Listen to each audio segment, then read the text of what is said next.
In a memorable scene from the movie Men in Black, Tommy Lee Jones's character Kay explains to Will Smith's character Jay how they fund their extraterrestrial exploits. Hey, what branch of the government do we report to? Well, none. They asked too many questions. So who pays for all this? We hold the patents on a few gadgets that we confiscated from out-of-state visitors. Velcro, microwave ovens, liposuction. Very amusing concept for science fiction, but the boundary between space exploration and everyday life blurs in reality, where innovations born in the cold vacuum of space find their way into our homes, transforming how we live and work. This is the story of how necessity in the cosmos became the mother of invention on Earth. Let's start with that familiar sound we all know, the whir of a cordless drill.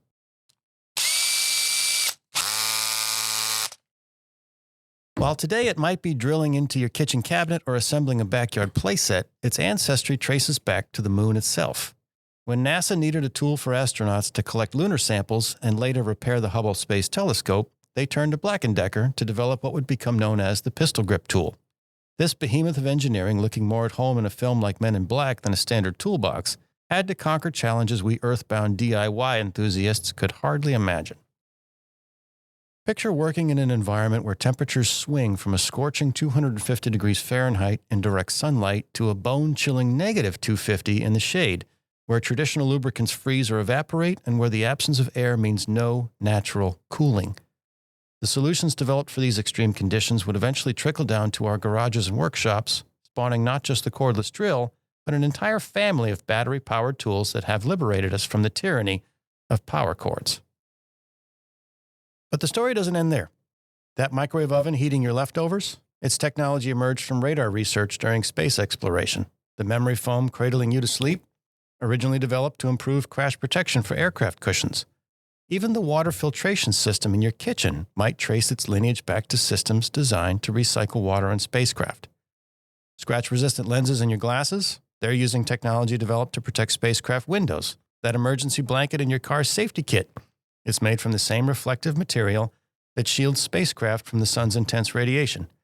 Even the cordless vacuum cleaner that keeps your floors clean descended from technology developed for collecting moon samples.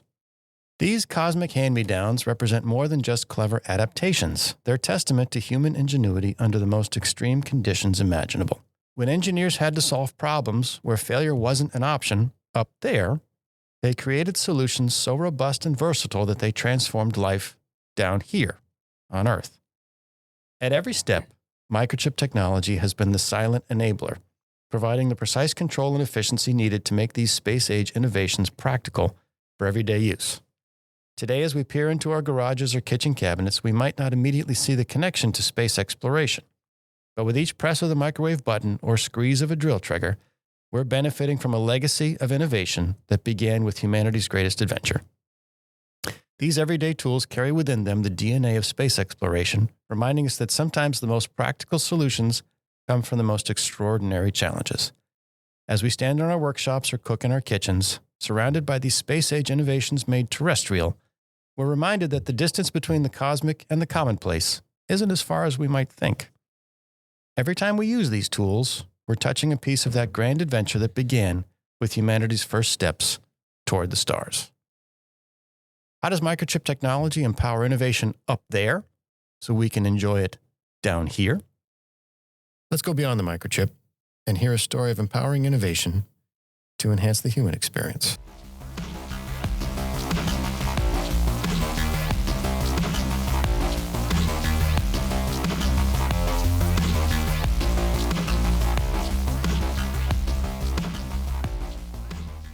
Our guests today are Eli Quam and Bill Dillard. Eli and Bill are business development managers at Microchip Technology working out of the Aerospace and Defense Business Unit. They join us today from our headquarters in Chandler, Arizona. Welcome, Eli. Welcome, Bill.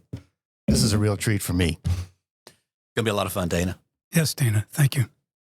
In the intro, we briefly talked about innovation and technology born out of necessity from our needs in the space program. What else am I missing here? I gave a pretty good list. What am I missing? It was a good list. It was an excellent list.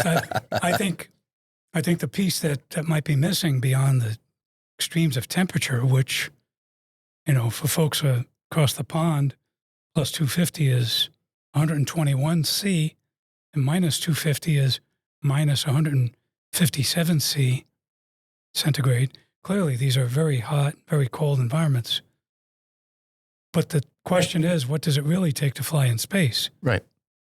And that's where you have to be immune to the effects of radiation, which are significant.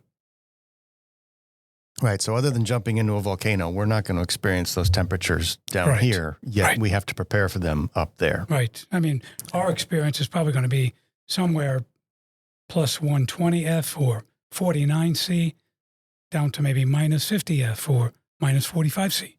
Right. And that's completely independent of radiation. Correct. Where does radiation come in? Radiation comes in the minute you enter actually the upper atmosphere above 10,000 feet, or serious radiation occurs when you enter outer space, whether it be a low Earth orbit or high Earth orbit.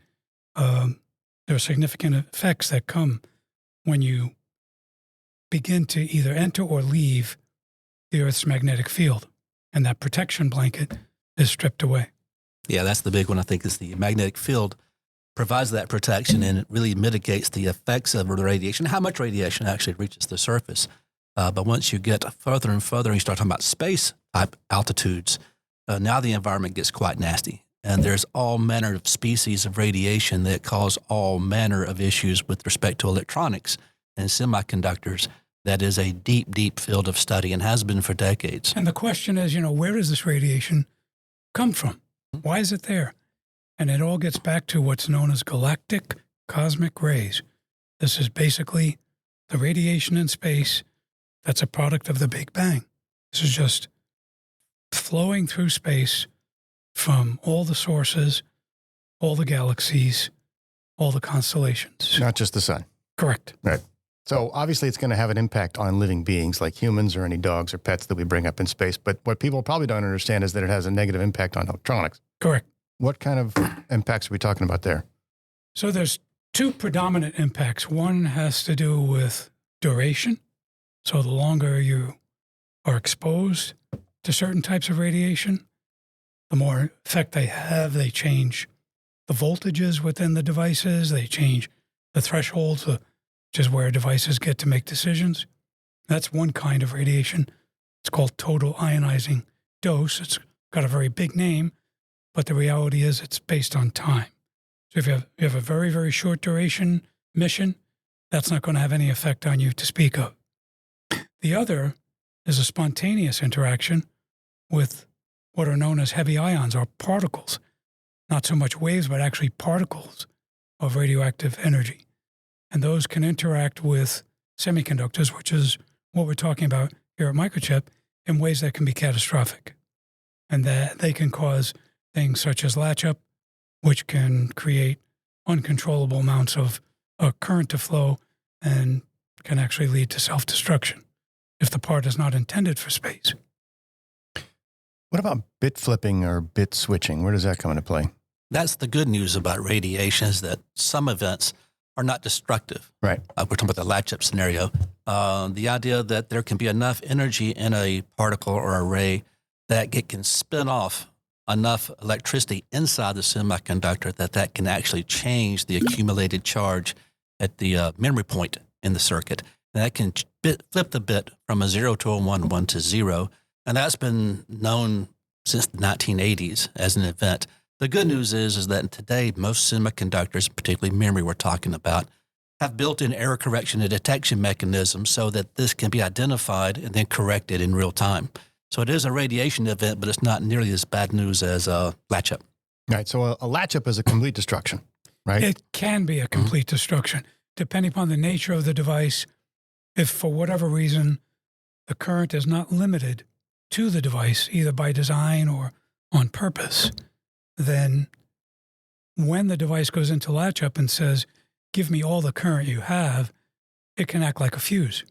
Just like you overload an outlet with an appliance that's overpowered for a specific outlet, you'll trip a breaker. Or in an older home, you'll blow a fuse. Or in your car, you'll blow a fuse. And if the current, for whatever reason, is not limited to the device and it does experience a latch-up, then it'll draw as much current as is available. And that could literally lead to to the device self-destructing. Right. So then you would just have a dead satellite up in space, right? Yes, unless you had what's called a cold backup, which is a whole backup system that's unpowered, sitting, waiting to pick up the slack, if you will. Okay, and then, so what does the effect of bit switching have? Does that scramble? So what applications are we talking about? Talking about radio, sensing? I would say the bit flipping scenario is really more about the most fearful thing is that you have a bit flip in the memory that actually contains the code you're executing in that particular microprocessor. Then you've got an issue where now you've got a bad instruction that's going to be pulled from memory and executed. So again, the intention is to have that detection correction running all the time in real time. Most modern microcontrollers, microprocessors of a really elevated variant like Microchip develops can actually alert that there has been a bit flip. So you actually have some fault monitoring or fault tolerance as we consider it. But yes, it's really just that. It's going to be a change in the data at that particular memory location. You hope it's something that is outside of code. That's probably your biggest fear. Your second biggest fear actually would be changing the configuration. Some of the modern microprocessors, FPGAs, field programmable gate arrays, they're going to have configuration memory, which informs that part on power up, what its function really is. So a bit flipping configuration is particularly troublesome or concerning. And so there's a lot of mitigations for that. And here at Microchip and our FPGAs, we've done an excellent job of ensuring that the fundamental technology that we use there is inherently resistant to that single event upset. And Right. just to pick up on what Bill was saying, Yeah. not only is it in our FPGAs, but it's throughout our entire portfolio of products that we use in aerospace and defense, specifically in space. So any of our microcontrollers or microprocessors or even our rad-hard MOSFETs, which are doing the power switching, which are also vulnerable to these kinds of radiation effects and the catastrophic nature of that single event burnout, they call it, SEB or gate rupture. These are all phenomena that affect the power switching devices, which of course are key to any system. Yeah, I want to touch on rad hard and rad tolerant a little bit later, but let's get back to we'll call that a drill. What's the actual term for it? So that is that looks like something out of a Star Wars movie. That is the NASA pistol grip tool. So if you go to Google and you literally plug in the words NASA pistol grip tool, you'll see the That's picture. what'll come up. That's Yeah. what comes up. Mm-hmm. And it looks like something that's a prop, actually. Something out of Men in Black, maybe. Yeah. And it turns out it has to look that way because it has to survive those temperatures we spoke about previously. Mhm. So, among other things, there's no air in space. Right. So all of the cooling that you get from the air currents that I get with my drill here on Earth, we don't get in space. So you've got to accommodate that and determine how you're going to conduct the heat generated by the elements within the drill. So that makes size go up and construction. That's most likely why it's all metal. The other thing is temperature extremes and the lubrication. So if you're going to run yourself up to a very high temperature and you're using conventional lubrication, that lubrication is going to evaporate very quickly, especially in space. And those temperature fluctuations you're talking about. That's right. Yeah. If it's in the sun and you're using it and it's hot, that lubrication is going to go away. And if it's really cold, like we're describing, that lubrication, if it were there, would become very brittle and the tool probably would not operate. So to compensate or to permit the design to function in those temperatures, they developed a dry lubricant, which is a graphite and other materials that are used Mhm. to keep the surfaces lubricated. Is that the kind of thing that I use when I can't get my front door to open and I get some graphite powder? That's exactly correct. If you want to properly lubricate a lock, you wouldn't want to use a grease. Right. Because it attracts dirt. Yeah, and you wouldn't want the tumblers getting jammed That's up, right. right? And so all that dirt, either on your key or in the air, would find its way in. But a dry lubricant prevents that problem completely. Yep. Yeah. So there is no air up in space, which duh. But then if you think about it, next time you take a look at your cordless drill, there's actually air vents in there. Correct. So you do have to have a closed lubricant system up there. Correct. Yes. Yep. And Dana, I want to say something about latch up. Yeah. Latch up is really a short circuit situation in the silicon so that you can pull a tremendous amount of current out of the power supply. So it's just essentially it's a short circuit. But it's called latch up because the temporary radiation event locks in a piece of the silicon circuitry that now should not be turned on, but is very much turned on and pulls the current right out of the power supply, right back out the ground terminal. And now you've got a very destructive path possibility. It's just a short circuit. But all is not lost because we understand implicitly what causes that and how to mitigate it by design. So when we develop solutions for space that are latch up immune, they have those mitigation characteristics in the device by design and also by test to verify it. All right, so let's get back to the cordless nature of it. Now, if they're using it inside the capsule, I'm sure they can hardline it, so you wouldn't have a problem with a power cord there. But this is actually getting out onto the lunar surface, and there wasn't any way to put an extension cord into the space module, right? So is this the first instance that you know of a battery-powered device? It is. In fact, the development of this at Black & Decker, like you mentioned earlier, eventually led to the development of the Dustbuster, which was another cordless, obviously cordless appliance. And then, as you said earlier, that has led to a whole series of saws and grinders and compressors and pumps. But yeah, the first application was as a hammer drill, which is that vibrating sound, Right. in order to dislodge rocks from the lunar surface. Yeah, hammer drills are good for concrete down yeah. here, but that's basically what you're dealing with moon rock, right? Sure. You got to bust through Sure. really, really dense rock. So that's, why not use a pickaxe? You'd be able to swing it faster up there, right? Well, you could, but, there's no gravity or very little gravity. So if you go to swing something, How do you get your leverage? Yeah. it'll have a reaction on you too, right? Action and reaction. Swing right? it up and it takes you with it. So, so at 1/6 gravity, you got to be concerned about. All right, so we've got some other numbers here. I mentioned the 250 to 250 here, but the operating temperature of a cordless drill, you said something along the lines of -50. What types of extremes are we planning for up there? And why is 250 an arbitrary number, or is that specific? So I think the reality is in the sun, without an atmosphere and being on the moon, those are serious and realistic temperatures you can expect.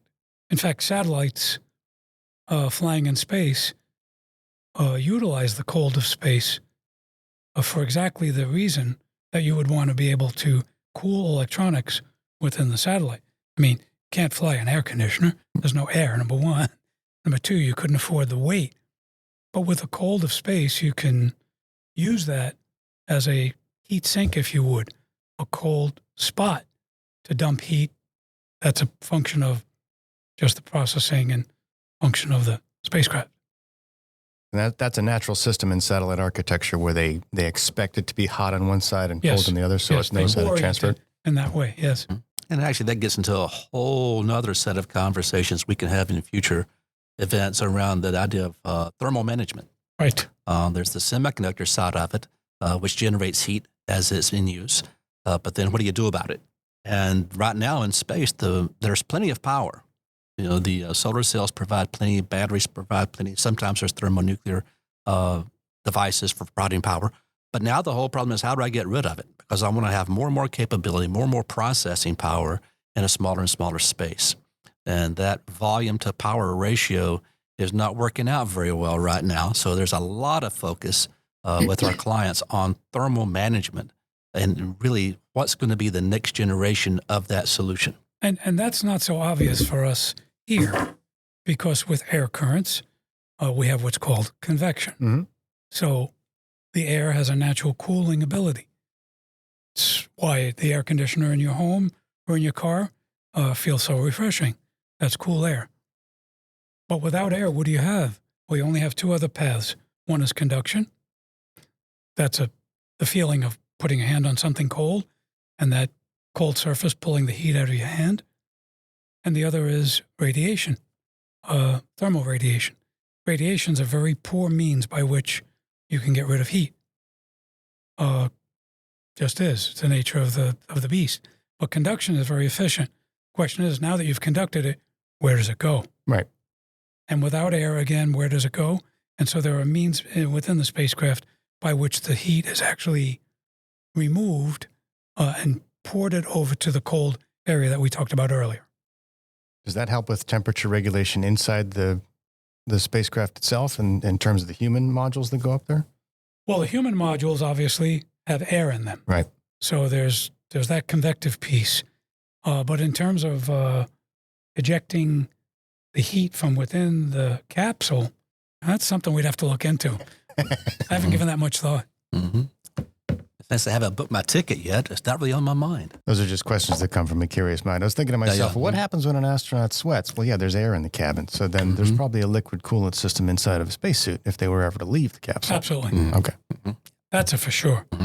And there's a whole air conditioning system in the backpack. That's why the backpack is so huge. That's why the spacesuit is so big. It's so huge, right? Because that liquid running through the long johns, so to speak, is extracting the heat from your body. But where's it putting it?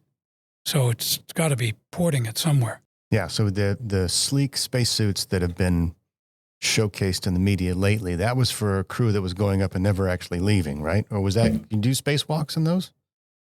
I would be surprised. I'd be surprised too. Yeah. Those are a new generation of spacesuits that I think you're right. They're really designed for inside the sealed environment. Yeah. Okay, so let's get over to motor control. We've talked about this on a previous episode with Alexis, where she just talked about there's motors everywhere and you have to control them.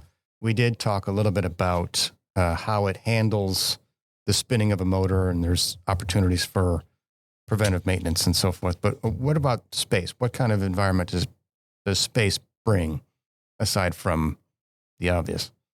Much more complicated than a light switch. In order to have full control over the speed of the motor, you need to actually turn the motor on and off at a very high speed with very short periods of time.